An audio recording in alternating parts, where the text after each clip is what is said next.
Hey, today I'm talking about the latter 3 films in the Herbie franchise. And the names of those 3 movies are Herbie Goes Bananas, The Love Bug the TV movie, and Herbie Fully Loaded. First up is Herbie Goes Bananas. This is a 1980 film that I adore. It has everything I love about the Herbie franchise in spades. The basic premise is the nephew of the original owner of Herbie has been sent down to somewhere in Latin America, I think Mexico, to pick up Herbie, who's been in storage there. And he wants to be a racer just like his uncle. So he's planning on taking Herbie down to, I think, Brazil to do some racing stuff. But along the way, hijinks ensue. And it's so great. I love it a lot. There's just so much to love with the film. Really, the main character of the film isn't the nephew. There's a good half dozen adult characters who share a lot of the screen time, but the actual main character is this little homeless orphaned boy who gets involved early on. It's the whole reason why the bad guys are chasing after anyone is because of the kid. And he easily could have been the worst part of the movie, but actually the kid was the best part. He was so funny and charming. I was constantly rooting for him and I could really feel his struggles. And then on top of that, the movie itself is just so action-packed. It really goes from one set piece to the next. Sometimes more comedic stuff, like they're on a cruise ship for a while and there's a lot of shenanigans there that you wouldn't expect. Herbie walks the plank at one point, and that was just great. A thing that I really love with this movie is just how beat up Herbie gets throughout the course of the film. When I said he walks the plank, he's in the water for a long time and gets just destroyed. He's so rusty. But he also just gets dents and bruises along the way. The kid paints him at one point too. It adds this nice layer of character to him that isn't necessarily missing in the other films, but just kind of makes this one stand out a little bit more. And I would also say it grounds this multi-country adventure, because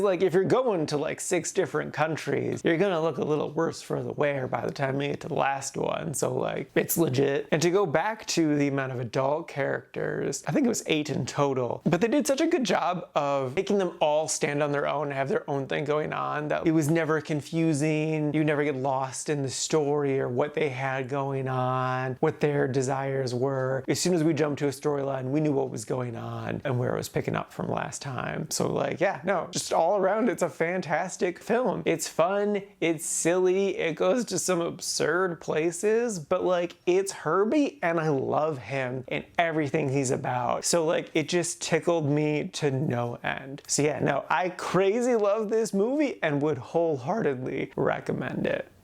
Next up is The Love Bug. This is a 1997 made-for-TV movie starring Bruce Campbell and John Hannah as the villain. And the basic premise is it's kind of a remake of the first one. Bruce plays this very down-on-his-luck racer, and he comes across Herbie. They form a friendship. John is the villain who wants Herbie's secret for himself. And where this film deviates is, instead of just kind of cat and mouse race stuff, it turns into John figuring out how to make his own Herbie, but evil. His name is Horace. Bruce is definitely giving it his all. He's a clear standout. His love interest really isn't that strong of an actor, but I did like her character. A big thing that I didn't like about the movie is that they retconned Herbie's origins, just over-explained how he is a living car. I like the reasoning in the first one. That's just kind of the eventuality of all electronics. They will get their own sentience. It's just kind of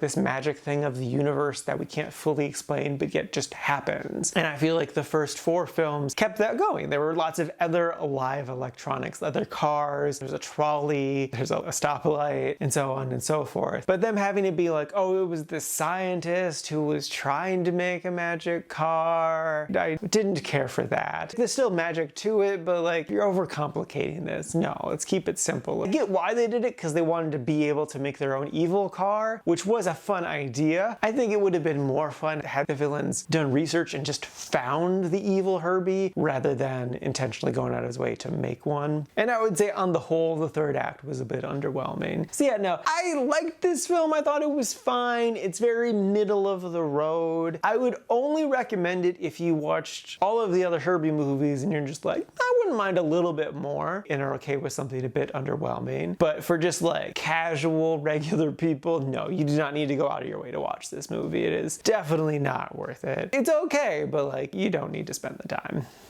And lastly is Herbie Fully Loaded. This is a 2005 film with a stacked cast. You got in the lead Lindsay Lohan, and then Michael Keaton, Cheryl Hines, Matt Dillon, who was so good in this, Justin Long, Jimmy Simpson, and then a few more people that pop up in very small roles. And the basic premise is Lindsay plays this recent college grad. She's about to go off to work at ESPN, but her brother is a NASCAR driver, but they're losing sponsors because they're really bad, and so she wants to take his place, but their dad, who owns the team, doesn't want her to. Not because she's a girl, but kind of because she's a girl, but mostly because she used to street race and got into a bad car accident. She finds Herbie and he solves all her problems. Like every film in the series, the humor without a doubt gets me. I don't know what it is, but just a car doing silly shenanigans tickles me to no end, and this film's no exception. I like the story. It reminded me a bit of the Disney Channel original film Motocrossed, in that like it's a young woman trying to go after this male-dominated field and their dad is being a bit sexist. I do think they kind of underplayed that a bit here, then it kind of got a little bit lost in the sauce, but I do still like that idea. It's clear that this movie had a lot of rewrites, like it had 2 different pairs of writers, and it definitely led to some ideas not really being fleshed out or forgotten about, and some just like hanging plot threads and hanging character arc stuff. I don't think most people would notice that. They might kind of feel it, but not be able to like verbalize that's what was going on. It definitely hurt the movie, not a ton, but it was definitely a chink in the armor. This film definitely had the most CGI out of all of them, and I didn't super care for that because part of the charm is them doing actual physical stunts with this little VW bug. But I get it, it's that time, and they weren't the worst. There was 1 or 2 that kind of put a bad taste in my mouth, but on the whole, they were okay. And then it's always nice to see Justin Long. He was great here as the cute little boy love interest. The real standout though was definitely Matt Dillon. He plays the villain. He is hamming it up. He is very 2005 and I love that. Also, his NASCAR sponsor is Cheetos, which is just so fun.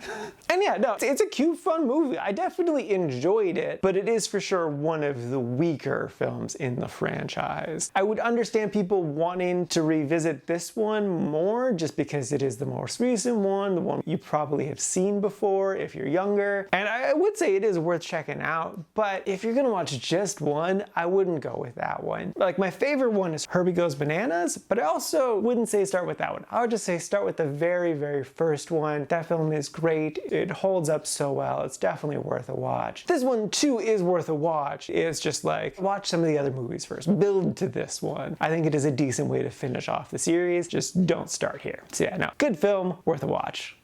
Alrighty, now for today's rankings. First up, we got Herbie Goes Bananas sitting at number 1 in the really like section, just squeaked out the original. And then after that is Herbie Fully Loaded, sitting at number 5 in the quite like section. And then bringing up the rear is The Love Bug, the TV movie, sitting at number 6 in the liked section. And this is out of a total of 6 old movies so far this year.